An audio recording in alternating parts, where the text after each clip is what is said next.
All right, guys. It's another Sunday night session. I'm the editor-in-chief of the Watercraft Journal. My name is Kevin Shaw. Thanks for tuning in. We're doing this live. We're doing another one. We're doing something really stupid today. It's going to cost me a lot of money in shipping. But I wanted to talk about a few things. I want to welcome everyone here. We got a lot going on. So first and foremost, if you didn't see, a couple of weeks ago, we did, it was 2 weeks ago, we broke our 20,000 subscriber goal. So we're very, very excited. And we want to thank every single one of you guys who are tuning in and everyone who is here and comments and is a subscriber. I believe we put up the rules for tonight. If you want to be entered into winning, I have all sorts of prizes over here. I have tons and tons of prizes. The only one prize that I do not have in my possession is the grand prize, and that is, a brand new slippery Neo Array vest. Your size, your choice of colors. We will set you up with Slippery, and they're going to hook you up with a brand new $100 vest. So we're really excited about that. Oh, we already got a super chat. Greg, happy Sunday and happy late Easter. Hope you had a good holiday with your family. And, of course, congratulations on 20,000. Thank you very much, Greg. I really appreciate the super chat. And everyone, Billy's here. I gotta see a screen full of hello Billies. So everyone's got to say hello to Billy. I'm going to go over some news, and then we're going to take your questions and start giving away prizes. All right.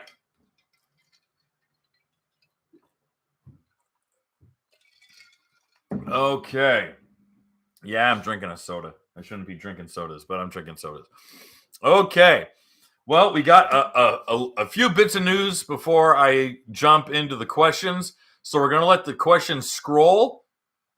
But I did want to say that if you want to enter to win any of these prizes, I'm going to just randomly start giving them out.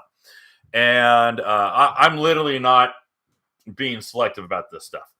But if you want to enter, you guys got to start your comment with the word question in capital letters. Capital letters question. Otherwise, I'm literally going to scream. I'm just going to scroll right past you if you don't have the word question in capital letters with whatever your question is.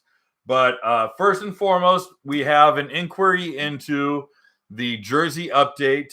The last few jerseys we've got of the Bimini blue jerseys. These are the original jerseys that we ran with for most of last year and what's remaining of this year is the long sleeve UV resistant Bimini blue shirt. We have like one or two mediums and like 5 or 6 double XLs left. When they're gone, they are gone. That's the end of them. All right.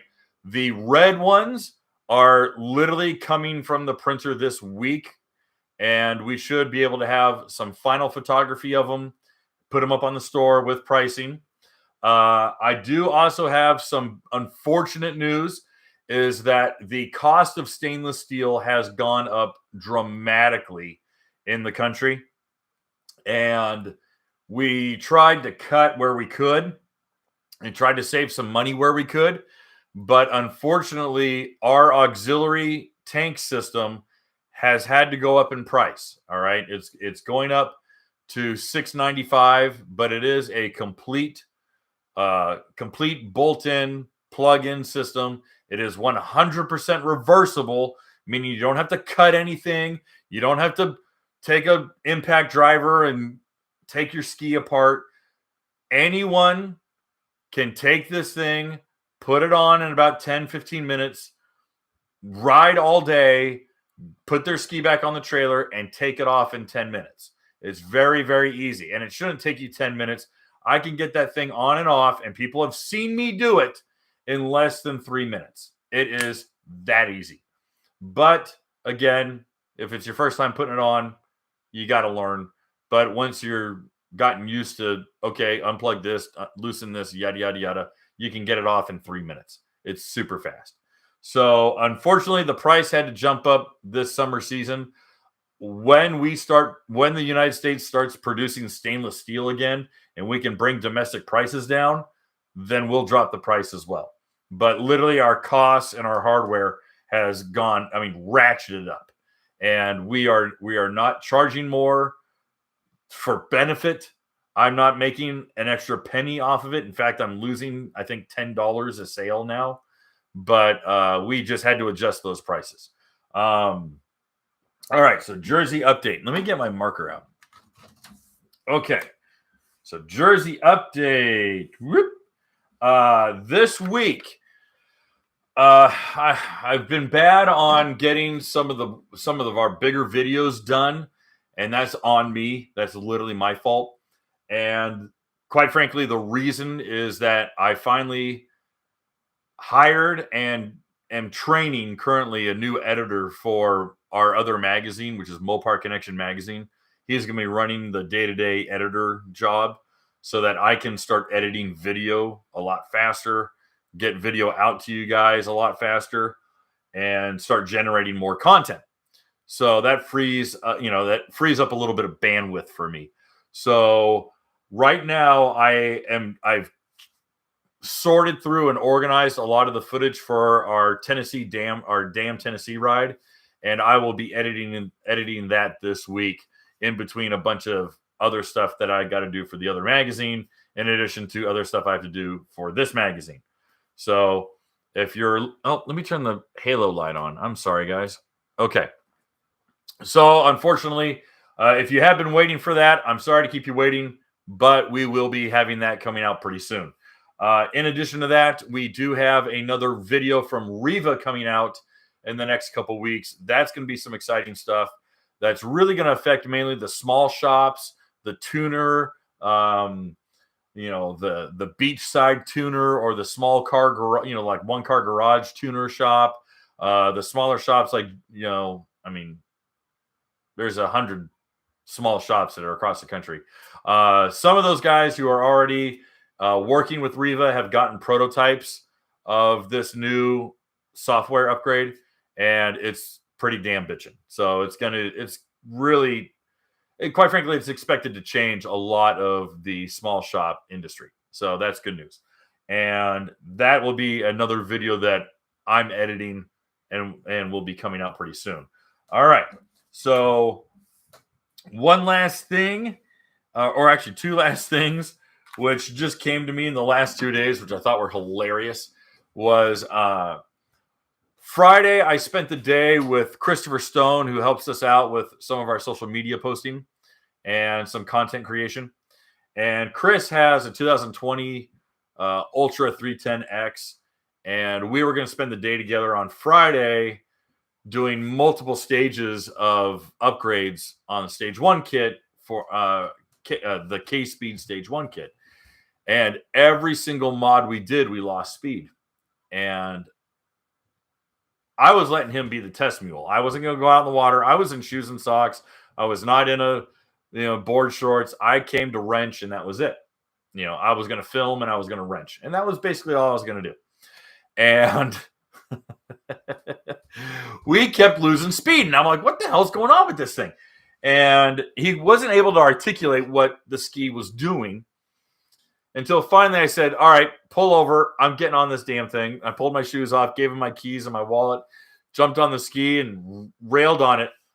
And it would launch. It would go, whoop, boom, and just completely face plant. And then pick up and go, whoop, and go. And I was like, oh my gosh, what is going on?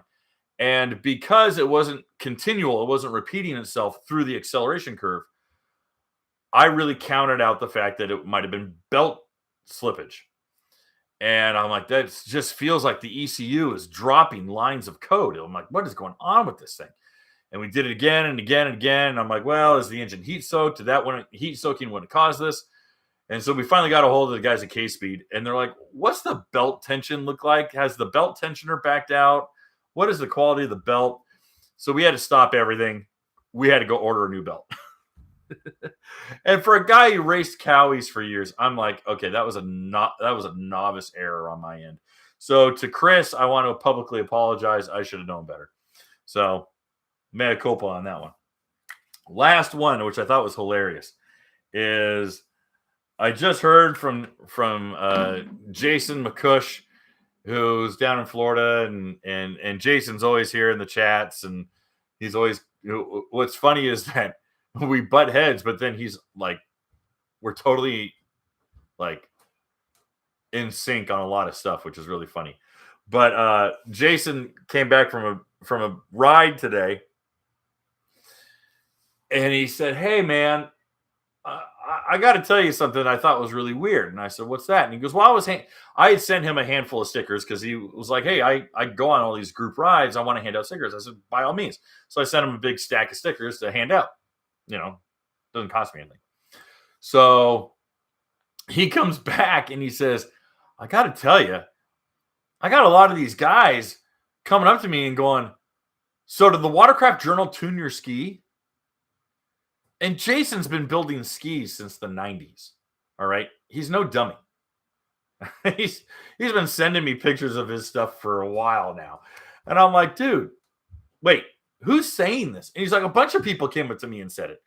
So I don't know how this got muddied. I don't tune anyone's skis. I don't work on anyone's boats. I don't take customers. All right.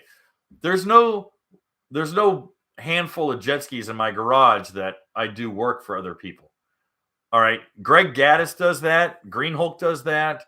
Shops like Ruthless Racing and Dean's Team and Riva and JP and all these guys, they take customer skis. I don't. I'm really not in the high performance tuning game. I don't race anymore. I don't have any interest in it. I do some minor mods. I recommend a few minor mods that primarily just kind of unlock the engine. But if any of you guys have the notion that we're tuning people's skis or taking customers, we're not. I make suggestions. I'll suggest stuff. I'll make recommendations all day long. I get all that information. I have all that information. But the vast majority of people are brand new. The vast majority of people that I talk to are just like, "Hey, what kind of bumpers do you recommend so I don't scratch up my ski when I go to the fuel dock?" Or, "Hey, have you ever tried out the heated hand grips on a Sea-Doo?" "Yeah, I have." "Okay. Yeah, they work. They're good." "Oh, okay." What do you recommend for, wax or that kind of stuff? That's what I'm answering. So for people who think I'm tuning skis, I'm not. I make recommendations. I'll give you my 2 cents, but that's about it. So I just had to laugh when they're like, "Oh, dude, is Kevin tuning?" No. "Oh, does he?" No. How about that? Nope. I don't do any of that. I'm not interested in it. I'm not. So anyway, that is all of the notes that I had for today. I do not plan on being here more than an hour because I'm pretty sure we're going to give away everything really quick.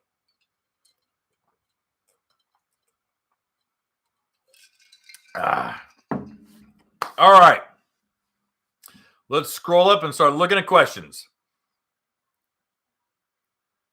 Question from John Dean. Do you have any news on the delays with the Sea-Doos and what models are showing up with missing parts? I've heard it's only certain models. Is this true?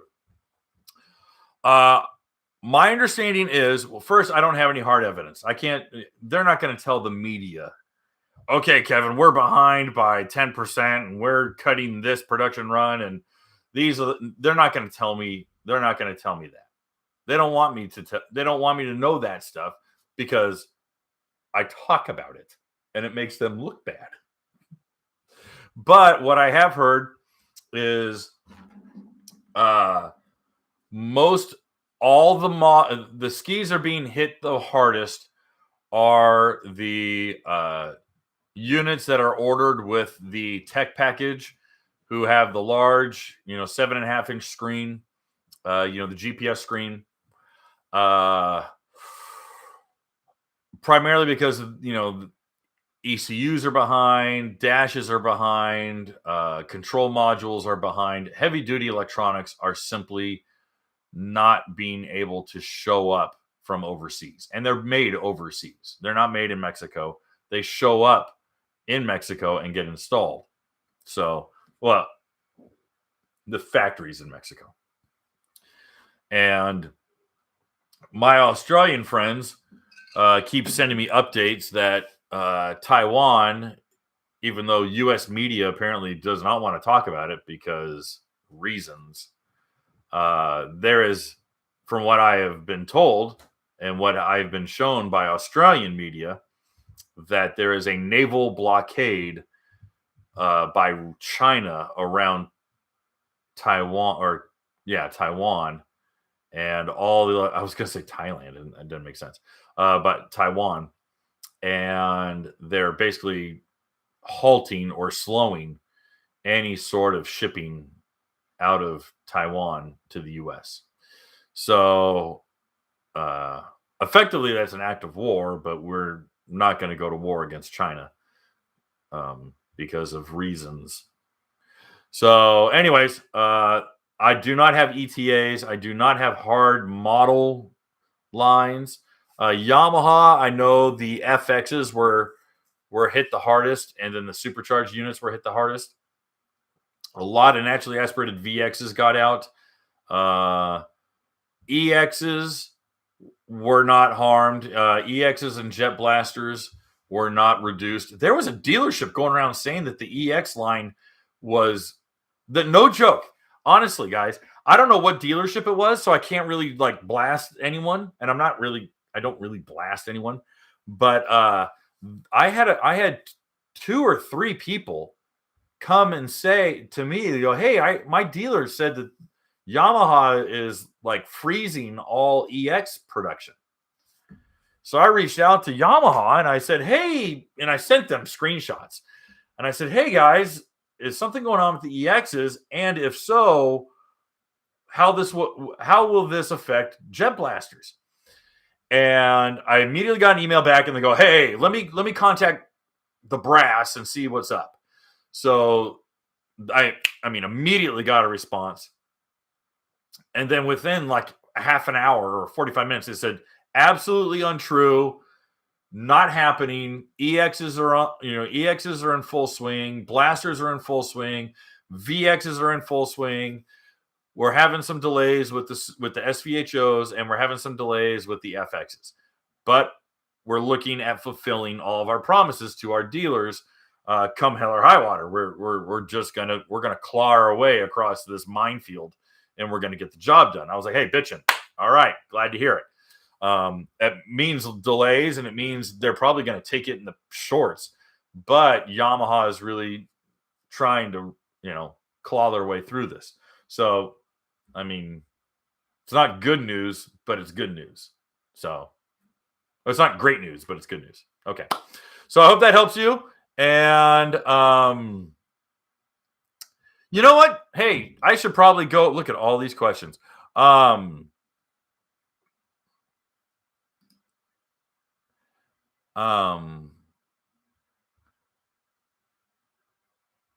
guys want me to go over all the prizes first? I got a whole bunch of stuff. Let's go over the prizes. Hell, we're only 18 minutes into this. Okay. Who was that? That was John Dean. Oh, we got a super chat. Super chat. All right, Christopher Stone. Congratulations on 20,000. Such a huge milestone. I'm delayed by 10 minutes and just got to the part where you said how I couldn't explain what it was doing. Well, no, it was it was just I couldn't really understand what you were saying. But congrats, thanks for your help. No need to apologize. I'm always going to apologize if we don't reach our goal. All right, let's go over the prizes. What do you say? Okay, we're going to start with the little stuff. I got little to big. Every prize is getting 2 stickers. Every prize, whether it's a big one or a small one, you're getting 2 stickers. Number 1, Sea-Doo Hoo-Rag. All right, face covering. I know you don't need to wear them on airplanes anymore. Thank you, Florida. but we're giving away a Sea-Doo Hoorag. So anyone who is a Sea-Doo loyalist and wants it, it's theirs. Number 2, I have got 2 pairs of UV resistant sleeves. These are just the sleeves. Okay. They just cover your arm. So you wear a t-shirt or something like that. These will keep you from getting sunburned. I have this pattern. Oh no, that is not a sleeve. That's a gaiter. Okay. Scratch that. I got a gaiter and a pair of sleeves. Oh boy. Pair of sleeves from Amphibian. Here you go. Kind of a Miami sunset looking sort of thing. And you get the you get the Hoorag with that one. Okay.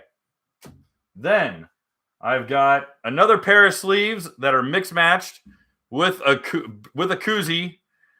All right. One's kind of a snake skin. The other one's kind of underwater. So, you can pretend you're a crocodile. I don't know. You're an alligator. Oh, boy. You're going to get that. Someone's getting that one because I don't want them. All right. The last one is a matching beer koozie with a gator. Face gator and koozie are together. You get some stickers. Real exciting stuff. Okay. Moving on. We've got the Unlimited, PWC Unlimited out of Japan. These are their waterproof seat covers. These seat covers go over your seat. So if you're jumping in and out of your truck and you're sopping wet, you're not going to ruin your upholstery. You also get 2 stickers of this guy. I got the Sea-Doo flop hat. I've shown you this guy before. This one's yours. It is from the original 2019 press release. I've had it since 2019. It's yours. I didn't wear it. I mean, you're not going to find any red hairs in here, but nor will you find any white hairs or short curly hairs. This has not been worn. Dirty joke. Okay. Then we've got a pair, and these are what size? These are XX, so that would be US. The US size is a size 12 of Hobie race boots or riding boots. So if you're a size 12 in US, Hobie race boots. Hobie race boots. These are nice. I mean, I think we did a photo shoot with them, and that was the end of it. If you see, let me demonstrate so everyone can see. It's got a neoprene sock in there. Slip your foot in, and then it cinches up around your ankle, and it's got some decent laces. Why are these dirty? These were in a storage container. Well, they're not really dirty, but because I never used them. They're not moldy. They're brand new. They were in a bag. I pulled them out of a bag. But anyway, Hobie race boots. All right. The grand prize is the slippery Neo Array vest, but we have this nylon vest. Okay. It's a big one. It's for adults. It says adult super large. All right. This is 40 to 60 inch chest. This is kind of the loaner vest for, your brother-in-law that you don't care, you don't like that much. You don't give him your nice, comfortable neoprene one. You give him the nylon one. This is the brother-in-law backup vest. But this is a nice one. Never been used. Brand new from Slippery.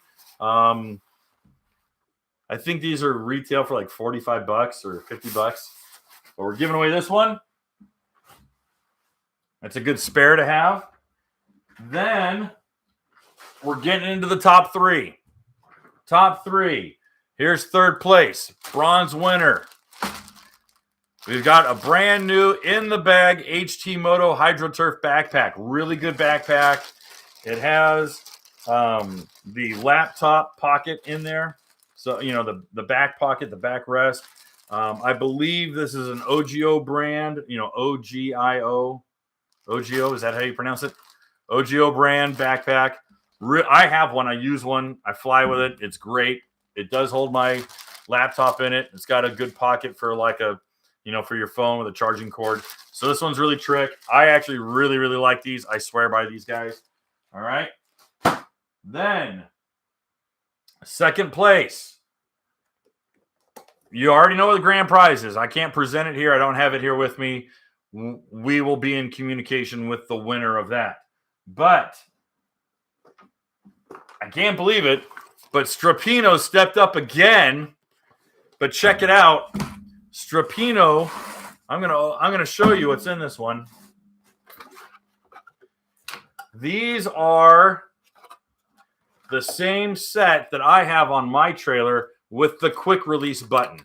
These are like another 20 or 30 bucks. They're all stainless steel. They're super nice. All right. Hold down the release. All right, let me bring this down. Sorry. I'm all over the place. Sorry. Hold that down. Hooks onto your ski. Grab the quick release. Retracts. So these are trick. Okay. The other set that I gave out 2 weeks ago did not have the quick release. All right. These are deluxe. These are the Super Cadillac versions, are the quick release ones. This is over $100. In fact, this should be the grand prize because these are more expensive than the vest. But we were able to give out some prizes to some people in the last 2 weeks between reaching our goal of 20,000. But in talking about it with the team and quite frankly my wife, we were like, we really need to reward everyone who comes in on the Sunday night live sessions. And so we really wanted to make this kind of a super plus fun evening for all you guys. So we're already 27 minutes into this. By the way, I drive a Cadillac.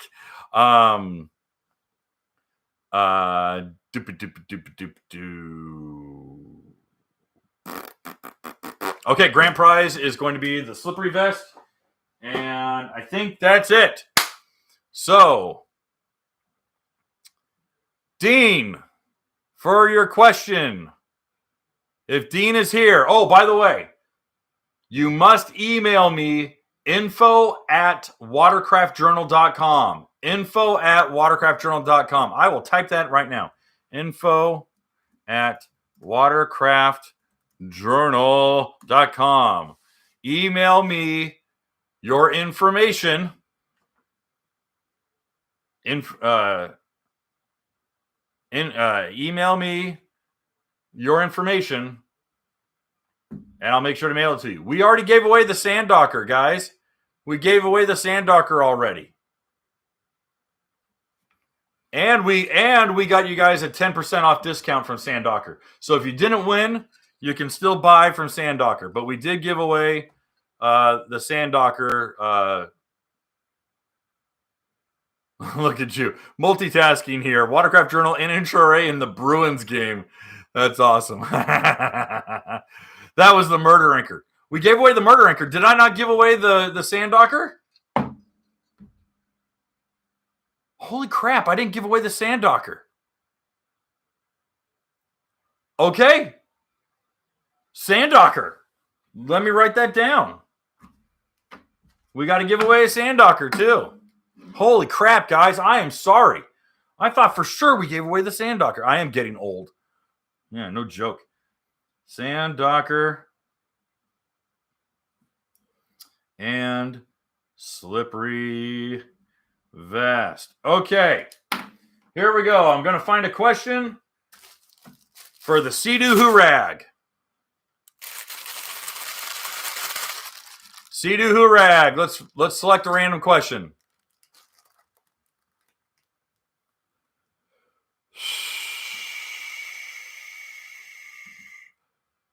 Oh, that's a good question. I don't want to waste that on. We got some good questions. Good. I'm looking at good questions. Okay, David Pate writes, "What is the fastest you've ever been on a personal watercraft?" I went 90. No, I never broke 90. I did not make it into the 90 mile an hour club. I went 89.8 on Jerry Gaddis's, I think it was a 2015 VX with a turbo on it. He had a VXR, it had an 1800 with a turbo, and I broke his speed. He was doing like 89.6, and I went 89.8. But in the process, I split the pump tunnel. So I effectively almost sank his ski in getting 89.8 out of that. But yes, that is the fastest I have been. And this goes to David Pate. And I think David's won from us before, but David had a good question. David used the opening question in caps. So David wins this. I'm going to put a Post-it note on that. David Pate. Hoorag. That's how we're doing this, guys. All right. I saw 2 really good questions. So I actually want to give away some bigger prizes for those questions. All right. Yadira Perez. Yadira. He asks, will Kawasaki bring back the 310R? Well, for your question, I want to give you the seat covers. All right? You're getting the seat covers for your question because that is a very good question. It's going to keep me talking for a little bit. Yes, Kawasaki's plans on bringing back the 310R, but they're not going to be doing it anytime soon. Obviously, right now, there are delays. They're having having a hell of a time getting product out. They're starting to show up where shipping is cheap, and that's primarily the Midwest because they're coming out of Lincoln, Nebraska. It's been a slow burn getting them to Florida. It's been a slow burn getting them to California, but they're starting to show up in the Midwest pretty quickly. The issue is that they came out with 3 units out of the gate. And the 3 units are the 310X, the 310LXS, and then the 310LX. Now, what's weird is that the LX is a higher trim than the LXS, which kind of alphanumerically, your brain kind of goes, oh, well, there's an extra letter. It must be nicer. And it's not. The X is pretty plain. Supercharged unit, but there's no added bells and whistles on that one. And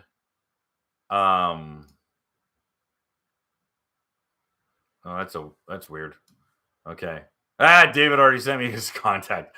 David's not wasting any time. Okay. So very cool. I like that. All right. So the X is just the supercharged 310 model. You've got the gull wing door glove boxes. You have the smaller front bin. It is a smaller front bin than the previous one. But the LXS doesn't have sound, but it has the backup camera. It's not a backup camera. It's a reverse view camera. I shouldn't say backup camera. That's not right.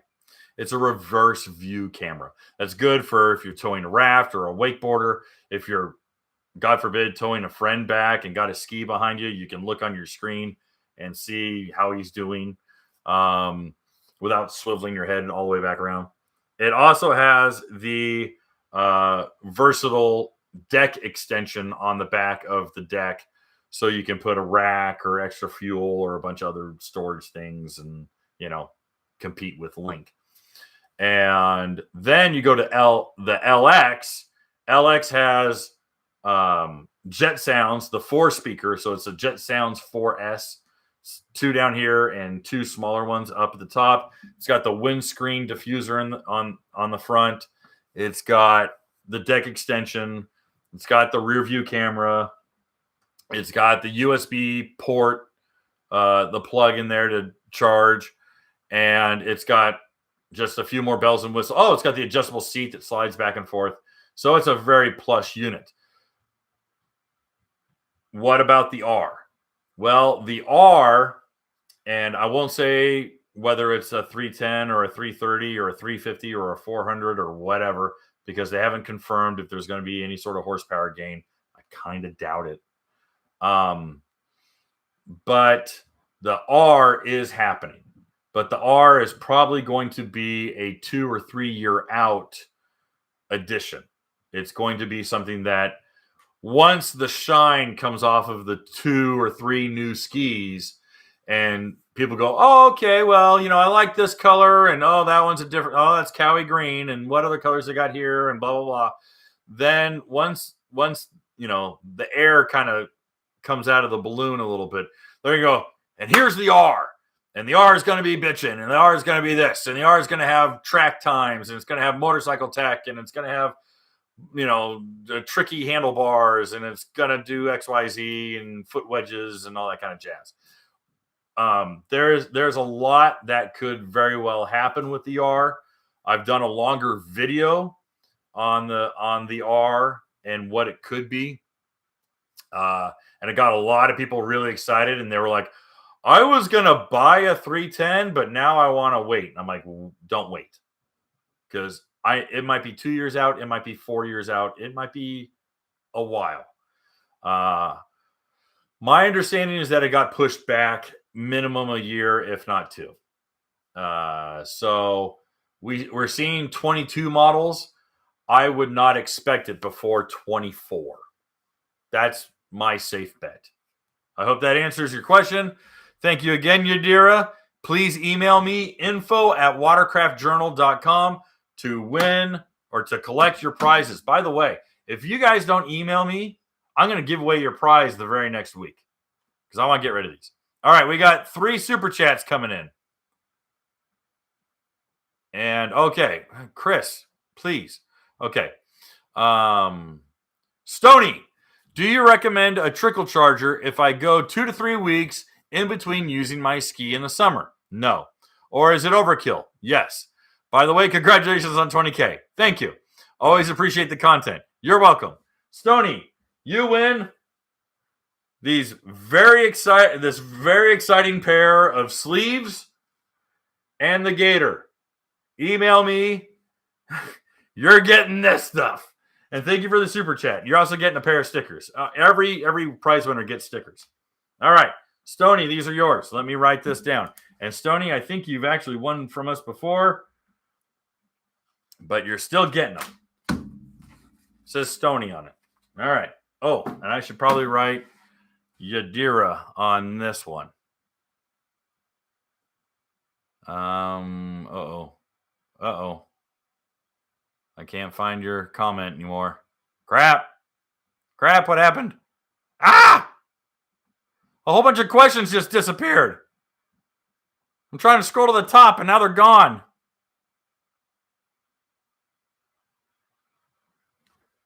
Shoot.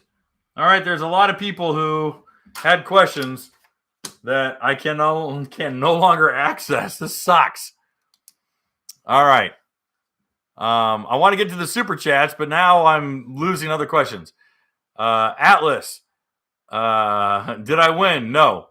That's not a question, so you fail. Christopher Stone, question. If someone has their ski sitting tied to a dock in saltwater, not me, don't worry, is that going to destroy it? Yes. Or is there a way to protect it? And what's your thoughts and opinions? Leaving a personal watercraft in saltwater, oh boy. Besides the growths, I mean, honestly, we've seen jet skis with barnacles and mussels all filling in the pump tunnel and getting in the way of steering linkages and all this kind of crazy stuff. Because if you neglect a ski or a boat for that matter, it's going to collect wildlife on it. Obviously, the corrosive nature of saltwater is just brutal on metals. Not to mention a lot of sealants. Yamaha is already having sealant problems with the transom sealant. So that's a problem. If you're choosing to store your watercraft, you have a dock or at a marina, get a floating dock. or an elevated dock. An elevated dock if you can afford it, or a floating dock, or see if the marina you live at or reside at has available floating docks to borrow. Chris, you got a bunch of stuff from me on Friday, so I'm sending you stickers. Actually, you know what? You got a stack of stickers. You're fine. Go away. Sorry, that was mean, but it's also funny. Okay. Adam Kunis, I just installed a Sea-Doo X package / ski module. Do I need to go to the dealer to have them do something? I don't seem to have any of the features. You probably, well, did you read the instructions? What did the instructions say? The instructions will tell you, it needs to be, well, it should be hard reset. Now, that can be done by disconnecting both terminals of the battery and letting it sit for a while. But I think someone else is going to be able to answer that better than I am, Adam. So, unfortunately, because I'm not really giving you a quality answer, I can't really give you a bunch of prizes for that one. So, I apologize. I wish I could answer that one. I want to be able to answer that one for you. But you should not have to hard reset your ECU. You should just have to unplug the terminal, unplug the battery, and it should recognize it. All right. All right. So now I'm just chasing super chats now, guys. I'm sorry, but I'm chasing super chats because that's the law. The law is super chats get questions first. Okay. Brandon writes, do you think manufacturers will follow the automotive industry and sell direct to consumers? No. And what auto industry? GM is not selling you Chevy trucks directly. I cannot contact Chrysler and buy a Hellcat. So that's news to me. That's a tough one.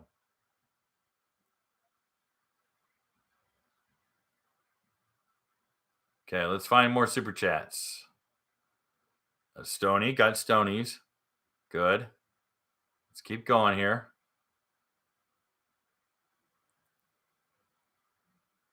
Okay, I swore I got all the super chats here. Can I? Huh. Okay. Dan Walter writes, is it worthwhile to do a ribbon delete on a Yamaha VX Cruiser? Not really. I would leave the VX Cruiser, especially because I presume you're talking about a cruiser with a TR1 engine in it. You'll be fine. You're not going to gain anything. And you're really not going to gain anything out of that. But thank you for the question. It's a good question. So Dan, I'll tell you what. Let's give Dan the last gator and the matching koozie. Dan, you're getting a gator and a koozie. So here we go. Dan Walter. Dan, make sure to email me with your mailing address. And I'll send these out to you with a pair of stickers. Who doesn't like free stuff? Okay. All right. Bad Karma Gaming. Question. What are the pros of keeping my two-stroke 951 XP instead of getting a new one? It's paid for. If you're jumping surf and you swamp the motor, you can pull the plugs, you WD-40 the heads, and you just spit all the water out, and you put the plugs in, you're ready to go. That would be outstanding. That would be a lot of fun. The XP is rowdy as hell. It's a great thing to learn balance on. It's a great thing to power slide. Dude, yeah, the 951 XP was a fun ski. And I mean, it's like, do I want a ski payment? And quite frankly, everything is so inflated right now. The cost of skis right now is so stupid. I don't think I'd want to pay the premium. I just don't. So, Bad, I'm giving you the Sea-Doo hat. You're getting the Sea-Doo hat, and I want to see a picture of you wearing this hat on your XP. You're getting the hat, Billy boy. Come on. Bad Karma, you got to email me your address, and I'm sending you the Sea-Doo hat.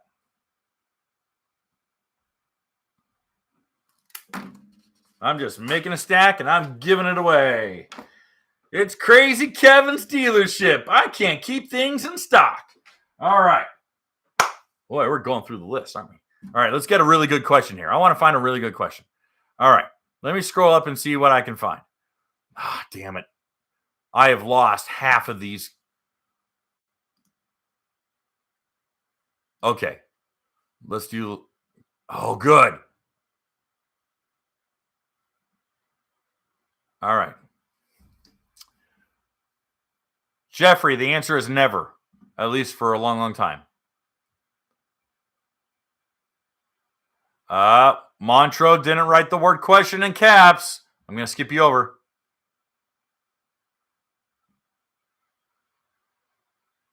Charles, good question. Good tech question. He writes, have you ever heard of anyone trying to out a stiffer return spring on the throttle to make rough water riding easier to control acceleration? That was a very common practice when we weren't fly-by-wire. When we weren't fly-by-wire, guys were modifying the return spring on the throttle blades all the time. That was a very common practice. And you could also modify that depending on what kind of throttle trigger you used. That's very common practice, especially motorcycle guys, snowmobile guys, two-stroke jet ski guys, traditional mechanical throttle jet skis.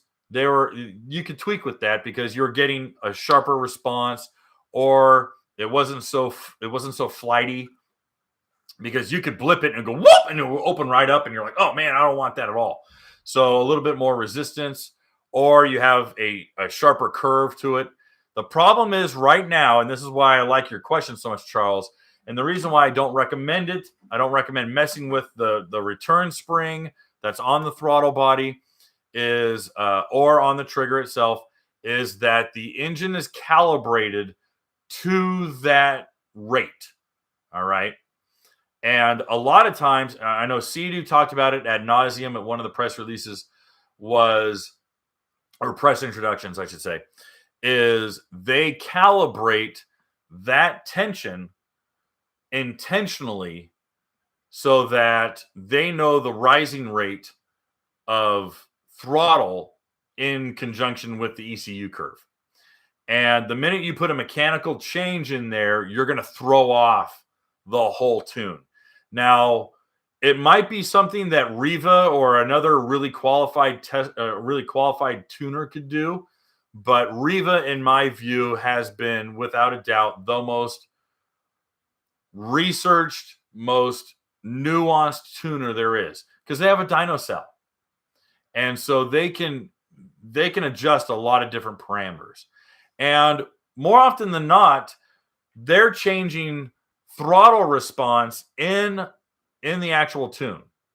They can change throttle response, and that is a big deal. Well, that's what sport mode is for a Sea-Doo. Is throttle is altered throttle response. It changes. It's not mechanical. It's not a mechanical change. It is all digital, and it is rising rate. It's ramp rate. Okay, that map, instead of going smooth and rolling into the acceleration, it just goes vertical and tops out.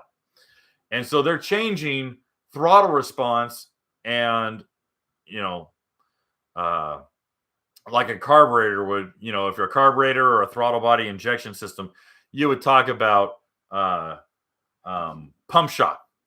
You know what I mean? You would talk about initial shot. You would talk about secondary shot, and that would be how much fuel is it adding, and how is it adjusting the acceleration curve all the way through the power band.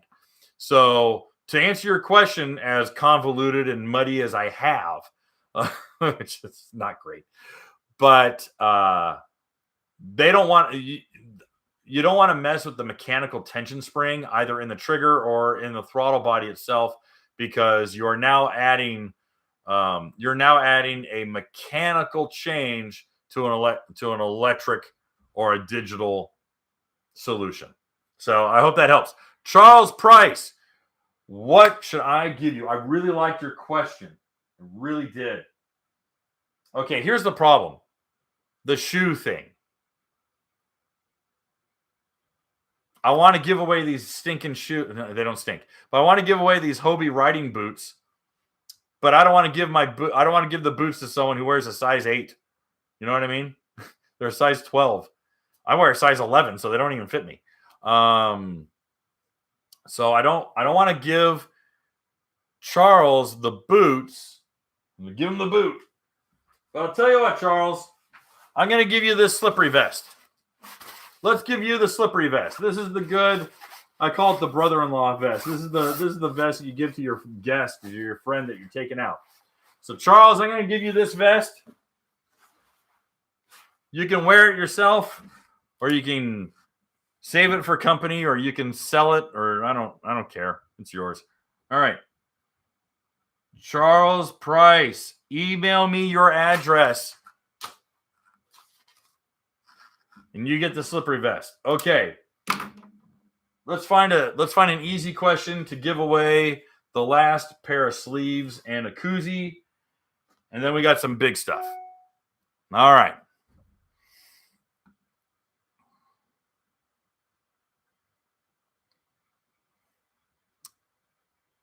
All right.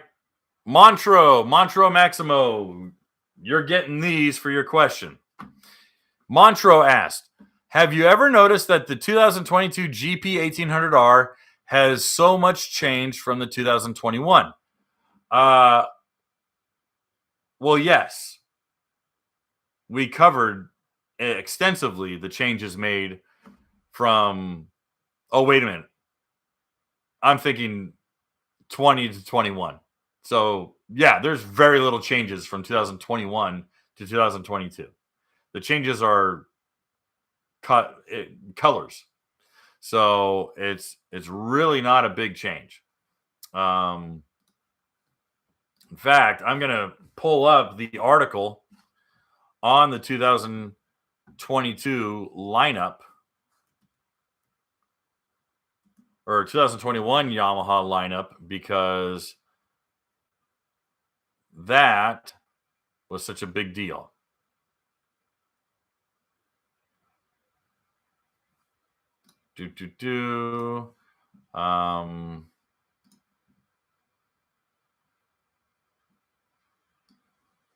Yeah, I just got an email of another guy saying that he ordered a Sea-Doo and his ski does not have a dashboard. So, shoot, that kind of sucks.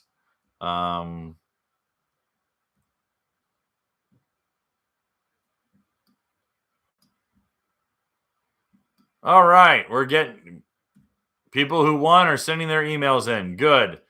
That means we're not giving away your prizes the very next week. All right. Yep. Introduction of the 2021 SVHO Wave Runner. I'm going to put this in the comments section. Okay. Let's see. Do we have any extra super chats? Yes, we do.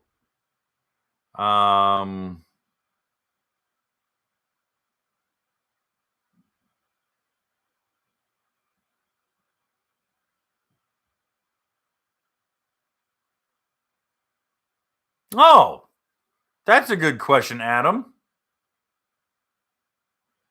That's a good question. I like that one. And thank you for the super chat. Okay. Ooh, that question's...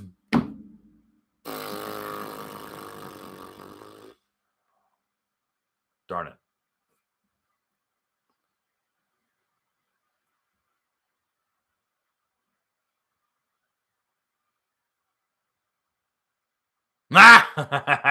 All right, Horizon. That's a good one.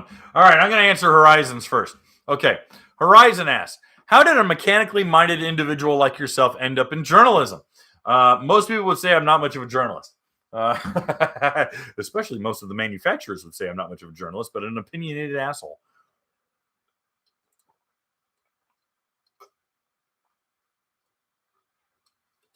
Okay. Yeah, it's Dr. Pepper. I needed some caffeine to keep me awake. I slept terrible last night. Ugh. All right. So how did I end up here? I actually did a whole video on like my whole career trajectory, which is the most like self-congratulating. It's gross. All right. I'm self-flagellating myself. So grew up in a home where, you know, dad was working on hot rods, older brother was working on hot rods. I was not into sports at all, like at all. And but I liked cool cars.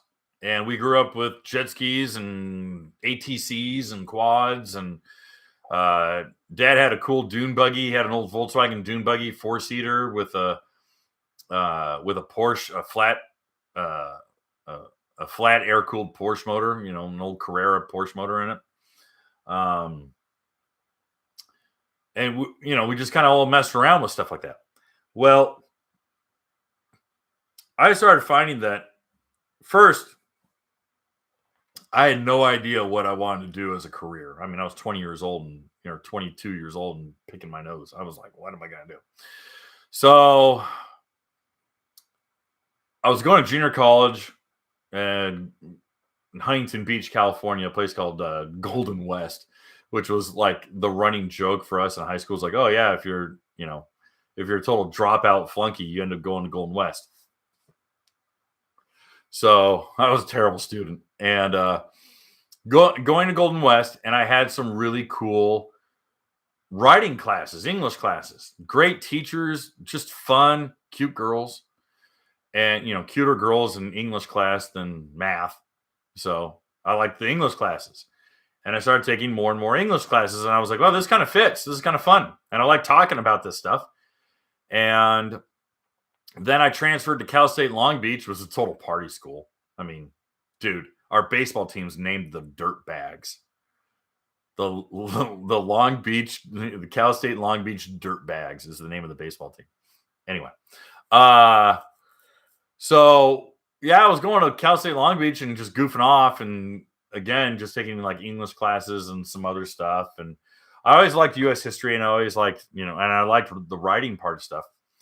And I got into Mopars, got into muscle cars, and I was working on Dodges and that's basically what I was doing. And I reached out to the editor of Mopar Muscle Magazine, a guy named Randy Bullock, and I started asking him questions. And he writes me back, he emails me back, and he goes, how old are you? I'm like, well, I'm 23. And he goes, and you're doing what? And I'm like, oh, I'm building this 446 pack clone. It's just a burnout machine. And then I got a 69 Charger, but it's a basket case. And he's like, those are some pretty cool cars. I'm like, yeah, I'm just kind of goofing off with my brother. And he says, I think you need to talk to the guys in LA about working for what was then EMAP. Peterson Publishing had gotten bought out and became EMAP. And so I went to the Anaheim building and I had a job interview, and it wasn't even a job interview. It was basically with HR. And then they said, okay, well, you'll be working here. And I said, okay, well, when do I start? And they're like, right now. I'm like, okay. So I met with two amazing people. One guy I got to meet who was kind of a hero of mine named Cam Benty, short for Cameron. Cam Benty. Cam Benty used to run Carcraft during the 80s, was the editor of Hot Rod for a long time. He introduced me to the god of all automotive tech, a guy named Jeff Smith. And I mean, Jeff had been around since 79. I mean, holy crap. And these guys are the dudes that I was reading during the 80s and 90s in Carcraft and Hot Rod and Popular Hot Rodding, when PHR was a bitchin' magazine and not some, showcase car magazine. And I was there for 2 days, and they said, you need to go to Florida. I said, what? And they're like, you're a Mopar guy, you need to go to Mopar Muscle. So I jumped on a plane, and they flew me out to out to Brandon, Florida. Let's go, Brandon. And I again, they didn't even interview me. They basically just offered me a job. And they wanted to offer me like $24,000 a year. And I'm like, dude, I can make 30 being a forklift operator at the Port of Long Beach. And they're like, oh, well, we'll start you at 35. And I said, okay. It was an $11,000 pay bump just by making a smart ass comment. So I went to, at 24 years old, got hired as the associate editor at Mopar Muscle Magazine, moved out to Florida. I didn't even graduate Cal State. I went to my teachers and I was like, hey, I just got an offer to job with Hot Rod and Mopar Muscle. And they're like, you're going to do something with this. You're going to do something with your literature degree? You go right ahead. So I said, okay. So that's how I got into this whole thing was class, chasing girls in class, and then an email to some magazine editors who gave me a swing at doing this. So thank you for the question. Make sure to email me to give you the email me your address so that I can send this stuff to you. All right. And I know I skipped over more questions. They're going so stinking fast. All right. I skipped ahead on that one. Okay. This is Horizon. Horizon. I'm going to write down Horizon. I don't even know your name. But Horizon, you get these and a pair of stickers. Okay. Oh, my pile is falling over. All right. We have got some big prizes now. I have got the boots. I've got the boots. You're going to have to tell me who wants the boots. If you want the boots and you got a good question, write the word boots in capital letters so I know what to look for, because I don't want to give someone boots that won't fit them. All right. Next question. The next question's for the sand docker. Next question's for the sand docker. We're already an hour into this. All right.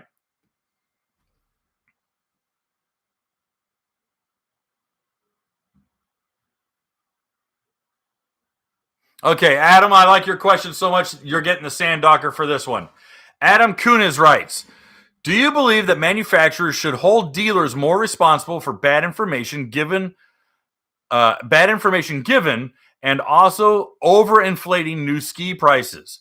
Should OEMs have more control or influence on them? Okay, first and foremost, I'm going to start with your last point first. The dealers are not spiking the prices. You need to have seen the video that I did. This is a research video. I cannot name the dealerships that I talked to because it's bad PR, all right? But the dealers are not spiking these prices. I talked to 7 dealerships over this. They are trying to cover their ass. They are being crucified with cost increases, all right? The dealerships, guys, when do I go to the defense of the dealers? Honestly, if you've been watching this long enough, you know I curb stomp the dealers. I'm always railing on dealers. You know I am. This time around, it's not the dealers. It's not the dealers. All right? The cost increase are coming from increases in shipping, increases in parts, price increases in installation, price increases in paying their employees. All right. Inflation's gone up. We're now at 8.9% inflation. Okay. The dealers have to give their employees price pay bumps. But guess what? They're only able to give them a 5% pay bump. It's still, if I work for a dealership and I make $100 an hour, well, I just got screwed by the government because now everything is 9% more expensive, and my dealer is going to offset that 9% negative tax with a 5% pay increase. I'm still in the negative 4%. All right. The dealers are bleeding. They are bleeding. They are absolutely crawling over broken glass right now. Guys, they're in bad shape. You watch, you pay attention to this Ginger's words. At the end of the year, you see how many dealerships go tits up. I'm telling you. And I'm not wishing it on it. My heart breaks for these guys because they're trying their damnedest to crawl through this garbage economy. All right? Manufacturers cannot get product to them fast enough. And the manufacturers, they can't eat these costs. They won't eat these costs. I'm sorry. They're not going to eat these costs. At least all the way. They might eat 5 or 6% at the most. They're going to pass those costs, which are exorbitant, onto the dealers and go, sucks to be you, bro. And the dealers got to go, shiest, what do we do? So they got to figure out, okay, well, the time that I have my technician working on these things has or is more expensive. And my shipping and receiving cost is gone up. And my costs for operation, my gas costs have gone up. My material costs have gone up. Everything's gone up. And there's people on Facebook going, those stupid dealers, they're screwing everyone. It's not the damn dealers, okay? I'll tell you what. You call up Mike. Mike, I'm going to butcher your last name. Is it Acromone? Acromone, it's an Italian last name. Acromone? Oh, guy, Mike, I'm sorry. I'm so sorry I'm butchering your last name. And I think the world of you. I think you're a badass. Dude, I really think you're a hero. But you guys call Mike at Broward Motorsports in Tequesta. And you say, dude, if you can email me, Kevin said you'd be straight with me. And I guarantee you, Mike will be like, you want to know how bad this situation is? He'll happily tell you what they're having to do to stay open. All right? They're not price gouging. It's not, ooh, everybody wants one, so we're going to charge an extra $4,000. Wrong. Their margin has not increased at all. And if it has increased, it's by single percentage numbers. Wow, sorry. I'm really sorry, Adam, but it's not the dealers. But to your first point, and this is why I like your question, should the dealers be held accountable for bad information? Okay, well, what bad information is there? We've heard dumb information like that ski goes 79 miles an hour. And you're like, dude, it's an EX with a TR1. What are you doing? You're lying. Well, yes, OEs have training. They have options. They have training schools, and they have experience schools where salesmen come out and actually experience the product. Okay, Sea-Doo does it, Cowie does it, Yamaha does it. They all do it. With watercraft, with motorcycles, with other vehicles, they do have experience training so that salesmen can be fully equipped to answer your questions. That's the whole idea. But when you have a sales guy who gets out there and goes, oh, this thing goes 90 miles an hour if you just do two things. And you're like, oh, man, what are you doing? You're hurting. You're hurting sales. Okay. The other half of it is if they're giving out information that falsely represents the product and they make a sale off of it and the customer comes back and goes, this thing doesn't do half the stuff you told me it does. Now you're on the hook. Now you're in trouble. Okay. And the sales guy go, I never said that. You don't have evidence of me saying that. Then it turns into a bad buying experience. So the best way to hold dealers' feet to the fire is, number one, talk to the manager, the shift manager, floor manager, operations manager of the dealer, and say, your sales guy is a kook. Your sales guy doesn't know what the hell he's talking about. If you get no response, or you have an instance where they've misrepresented the product, every one of the OEs do have customer service lines, and you can leave a comment. And believe it or not, a well-articulated, well-written, not a lot of spelling mistakes comment is read and circulated. I have seen the aftermath of a well-written comment to customer service. It gets seen and it gets circulated. Sometimes it ends up in like the annual shareholders meeting. I've seen those things happen. So it all starts with the customer. I hate to put it on the customer because the customer is already the one paying.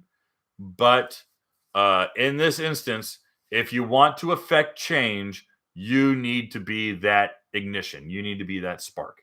The same way, if you don't want garbage politics coming to your town or your state, you got to participate in all the local elections. You got to play a part. You can't just wait for someone else to do it.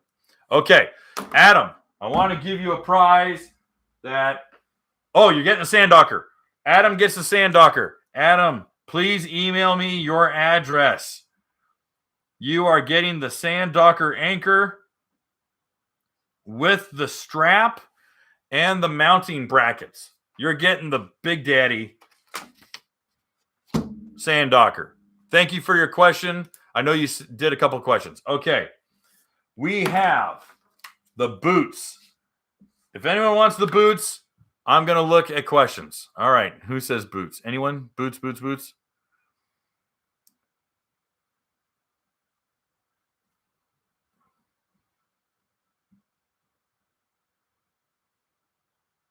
Anybody want the boots?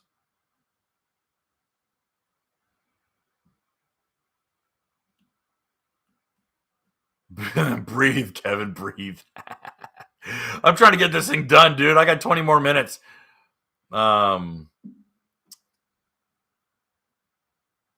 right, well, maybe that is price hiking. Donnie, that is ridiculous. Now, is that in the U.S.? A 22 GP SVHO listed for $25,000? Then that is. Okay, Jet Ski Alex, boots, size 12. Why are the newer young... but he didn't say question. Oh, I can't give it to you, that Jet Ski Alex. You broke the rules. You got to see question. You got to say question. Anyone who wants the boots. How much would I pay for a 2021 VX Limited with 40 hours on it? Depends on how well it was kept. I don't know how well it was kept. Can the dealer sell used for over MSRP? Certainly. They can charge whatever you want. The question is, do you have to pay it? The answer is no. They can charge $1,000. They can charge $1,000. They can charge $10,000. They can charge $100,000. Doesn't mean they're going to sell it. All right. If someone wants the boots, you got to say boots, and you got to have the word question in capital letters. Boots, please. Atlas didn't ask a question. Question boots. Oh, we got one. Red line. Just got my 2022 VX Cruiser HO in this weekend and chipped the hull getting into the Wave Armor lift. Any recommendations on repairing? Do it yourself, dealer, local shop, size of thumbnail, fiberglass. Oh, the chip is the size of a thumbnail. Fiberglass is exposed. Okay. STI Redline, which, by the way, I really like the name. You're getting the boots, buddy. Giving you the boot. All right. Good question. Number one, you can fix it yourself. All right. You can do a couple things, but I would begin by going to ColorRite, R-I-T-E, colorrite.com, enter in your ski, enter in your paint code, and they will offer you a variety of different kits. Now, you can do a couple different things.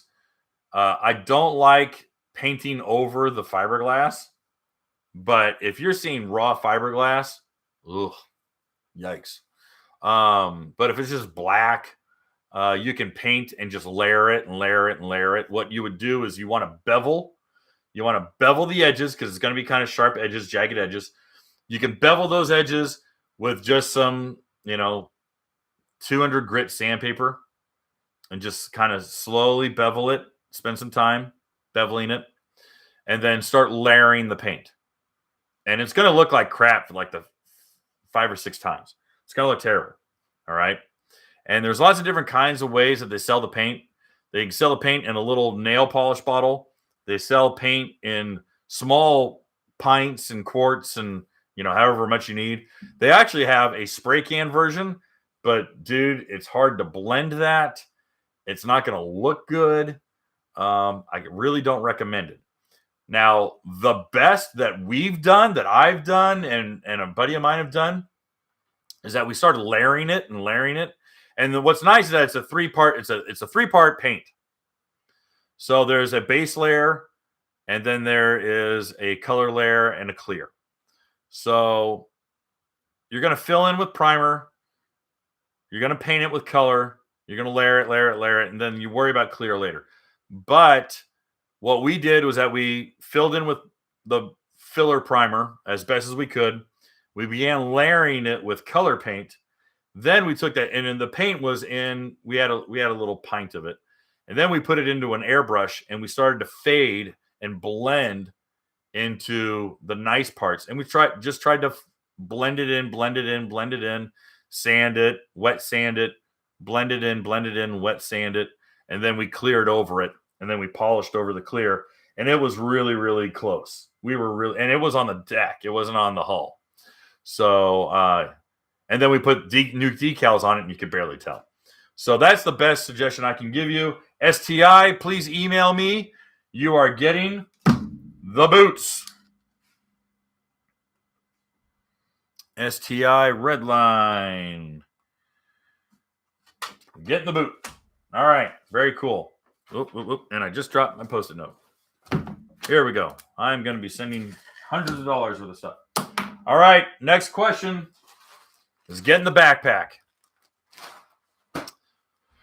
I know I've skipped over 1,000 people, dude. Oh my gosh. I'm sick over it.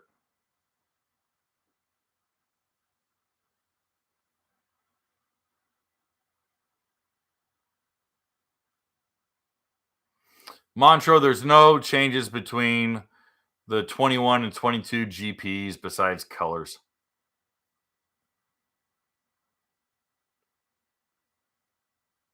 Stop asking the same question. You're spamming now. I see it so many times. All right, let's find a question that is going to...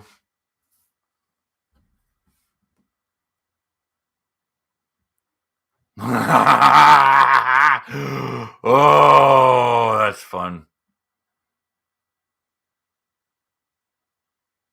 No, I'm not. That's a dumb one.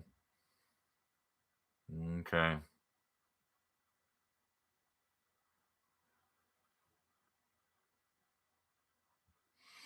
Street Fighter Alpha. I already answered that question. Well, sort of. I answered it on a TR1.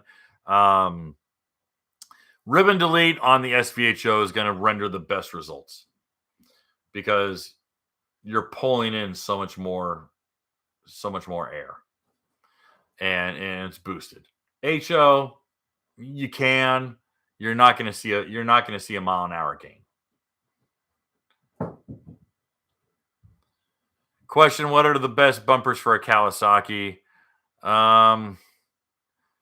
Dude, there's no silver bullet. Those big goofy bumper, like boat bumpers, they're good. Where to tie them up? No one's made a perfect bumper besides the drop-in bumpers for Sea-Doo, and I don't like drilling those. I like the Yamaha C style ones, but I've seen those pull off really easy. So that's a tough one. That's not worth a prize. But it is a good question.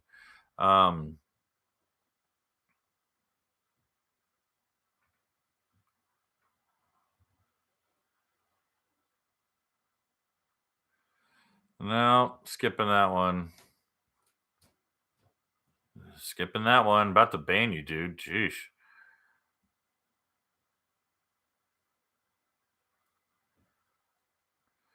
Ray, follow the manual.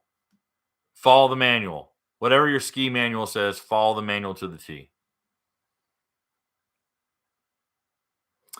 Tyler, well, I really want a good tech question.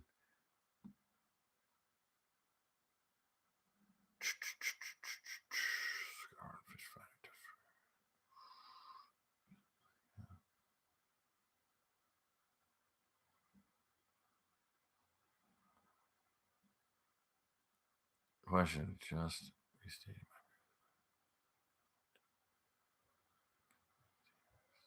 Oh, good question, but it's not really worth a prize. But I haven't heard yet from K-Speed regarding the Stage 1 kit for STX. Once that comes out, it'll be on the magazine, watercraftjournal.com.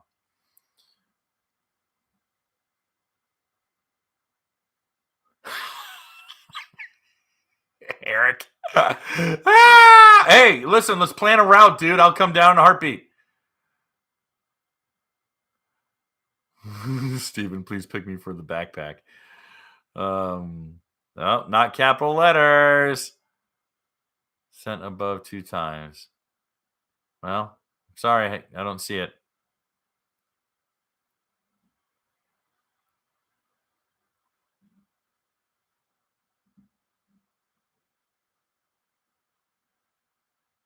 Question, just got my VX Cruiser this weekend. Okay, answered that one. That was red line. Question, I'm on a lift. Not a question. No. Mikey, no. And the reason why the SCOM works is because the SCOM takes advantage of the diagnostic port that actually, imagine it like a circuit. Well, it is a circuit, but dashboard to ECU has a circuit that runs between it. But what interrupts that circuit is the diagnostic port. And what the diagnostic port how the SCOM takes advantage of the diagnostic port is that it actually is kind of like a door bouncer between the signals and the communication, so that the bouncer can go, well, that one gets through, but that one doesn't get through, or that one gets through, but that one doesn't get through. So that's why the SCOM allows you to start in sport mode, and that's why the SCOM allows you to be at 8,000 RPM, and that's why the SCOM doesn't back you off when you go over 70 miles an hour. Yamaha doesn't have that kind of diagnostic port interfering with the signal between the dashboard and the ECU. So the only way to really do that is to reflash the ECU.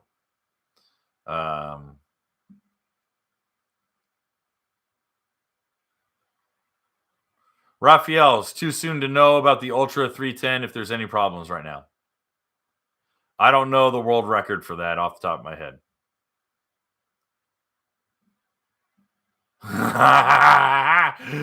John, you're going to get me banned on YouTube. Question, all my posts is in caps, really. Montreux, I've answered your question. I don't know. 3 times? 3 times. I don't know what else to do for you. Guy, let's get some good ones, guys. Question, what is the Sandocker code? PWC Journal. The code for 10% off at Sandocker is PWC Journal. All right. Okay, Montreux, I'm gonna freaking ban you if you ask me this stupid ass question again.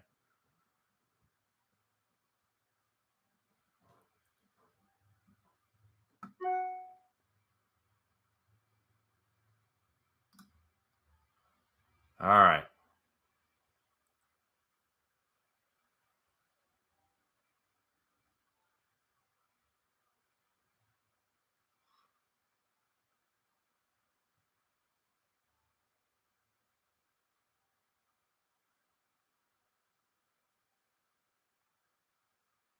Oh, super chat. Hey Kevin, I was curious what you think about the latest Kawasaki lineup. Recently bought a moto by them.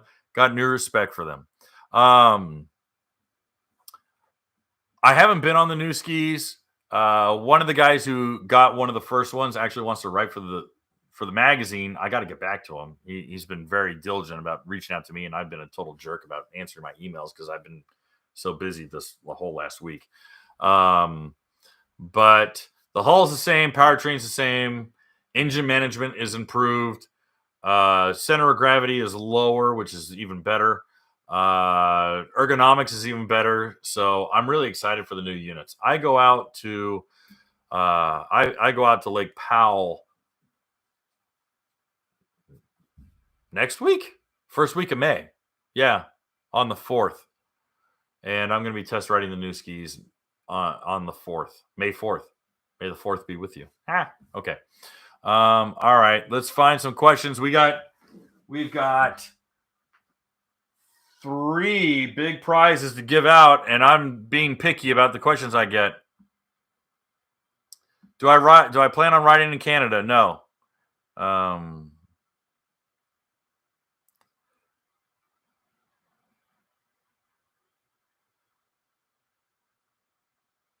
John Cunningham, you're winning the backpack.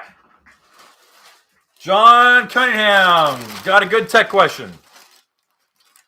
Let me write this. John Cunningham, you're getting the backpack.